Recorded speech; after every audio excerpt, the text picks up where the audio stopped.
তিলাওয়াতের সিজদা ও এর পদ্ধতি। হাদিস 1006।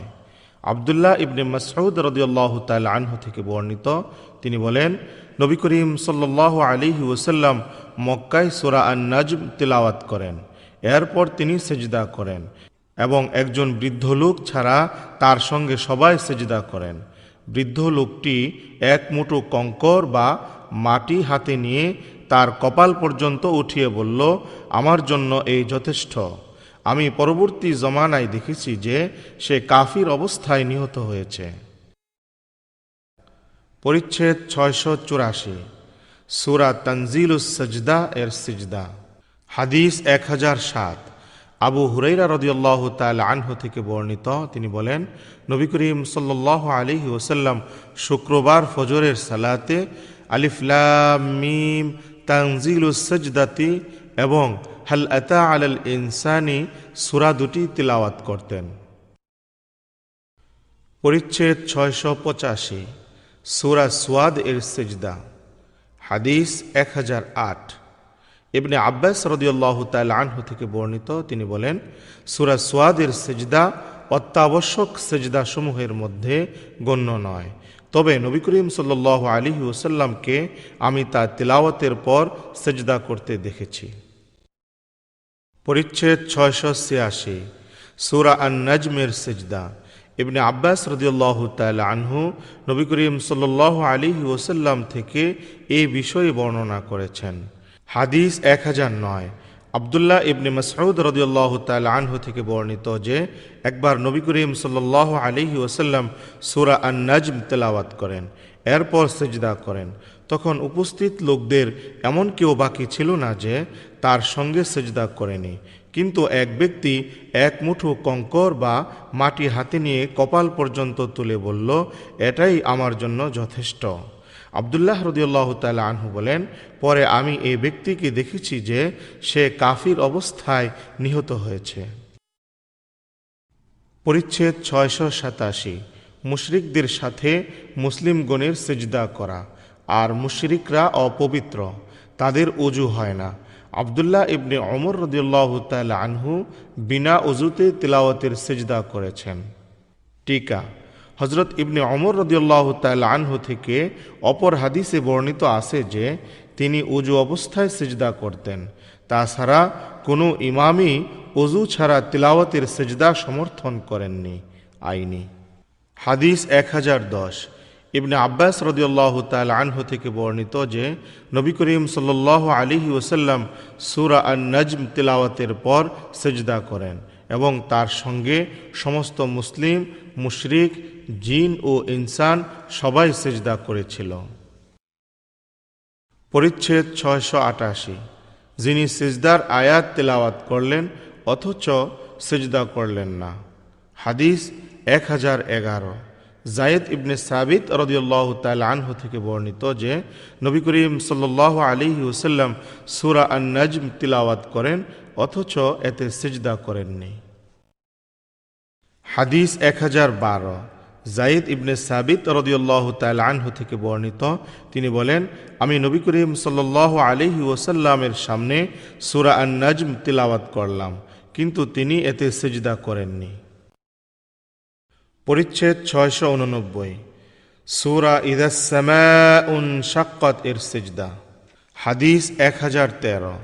আবু সালামা রাদিয়াল্লাহু তাআলা আনহু থেকে বর্ণিত, তিনি বলেন, একবার আবু হুরায়রা রাদিয়াল্লাহু তাআলা আনহুকে দেখলাম, তিনি ইযাস সামাউন শাক্কাত সূরা তেলাওয়াত করলেন এবং সিজদা করলেন।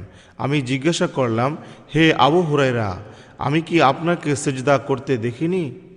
তিনি বললেন, আমি নবী করিম সাল্লাল্লাহু আলাইহি ওয়াসাল্লামকে সিজদা করতে না দেখলে সিজদা করতাম না। পরিচ্ছেদ 690। তিলাওয়াতকারীর সিজদার কারণে সিজদা করা। তামিম ইবনে হাজলাম নামক এক বালক সিজদার আয়াত তিলাওয়াত করলে ইবনে মাসউদ রাদিয়াল্লাহু তাআলা আনহু তাকে সিজদা করতে আদেশ করে বলেন, এই ব্যাপারে তুমি আমাদের ইমাম। হাদিস 1014।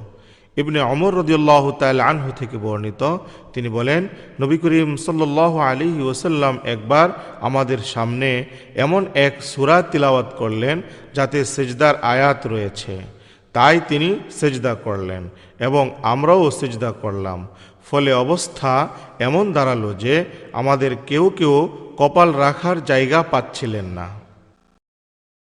পরিচ্ছেদ 691। ইমাম যখন সিজদার আয়াত তেলাওয়াত করেন তখন লোকের ভিড়। হাদিস 1015। ইবনে ওমর রাদিয়াল্লাহু তাআলা আনহু থেকে বর্ণিত, তিনি বলেন, নবী করিম সাল্লাল্লাহু আলাইহি ওয়াসাল্লাম সিজদার আয়াত তেলাওয়াত করতেন এবং আমরা তার নিকট থাকতাম। তখন তিনি সিজদা করতেন এবং আমরাও তার সঙ্গে সিজদা করতাম। এতে এত ভিড় হতো যে আমাদের মধ্যে কেউ কেউ সিজদা করার জন্য কপাল রাখার জায়গা পেত না। পরিচ্ছেদ 692। যারা অভিমত প্রকাশ করেন যে আল্লাহ তাআলা তিলাওয়াতের সিজদা ওয়াজিব করেননি।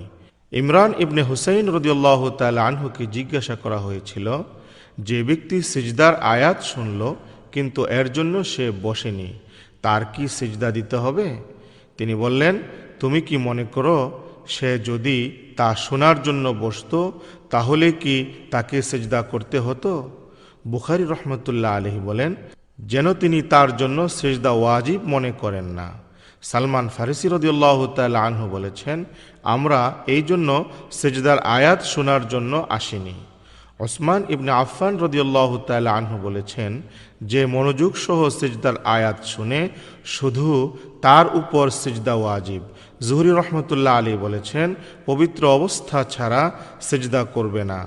যদি তুমি আবাসে থেকে সিজদা করো তবে কিবলামুখী হবে। যদি তুমি সওয়ার অবস্থায় হও তবে যেদিকেই তোমার মুখ হোক না কেন তাতে তোমার কোনো দোষ নাই। আর সাইব ইবনে ইয়াজিদ রহমতুল্লাহ আলাইহি বক্তার বক্তৃতায় সিজদার আয়াত শুনে সিজদা করতেন না। হাদিস 1016। ওমর ইবনুল খাত্তাব রাদিয়াল্লাহু তাআলা আনহু থেকে বর্ণিত, তিনি এক জুমআর দিন মিম্বরে দাঁড়িয়ে সূরা নাহল তেলাওয়াত করেন। এতে যখন সিজদার আয়াত এলো তখন তিনি মিম্বর থেকে নেমে সিজদা করলেন এবং লোকেরাও সিজদা করল। এইভাবে যখন পরবর্তী জুমআ এলো তখন তিনি সে সূরা পাঠ করেন। এতে যখন সিজদার আয়াত এলো তখন তিনি বললেন, হে লোক সকল, আমরা যখন সিজদার আয়াত তেলাওয়াত করি তখন যে সিজদা করবে সে ঠিকই করবে, যে সিজদা করবে না তার কোনো গুনাহ নেই। তার বর্ণনায় বর্ণনাকারী বলেন, আর ওমর রাদিয়াল্লাহু তাআলা আনহু সিজদা করেননি।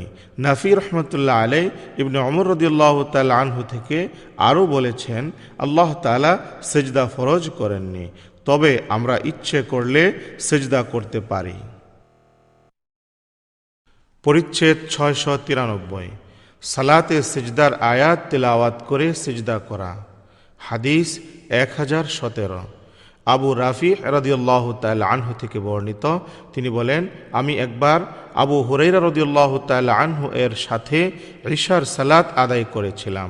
তিনি সালাতে ইদাস সামাউন শাক্কাত সূরা তেলাওয়াত করে সিজদা করলেন। আমি জিজ্ঞাসা করলাম, এ কি?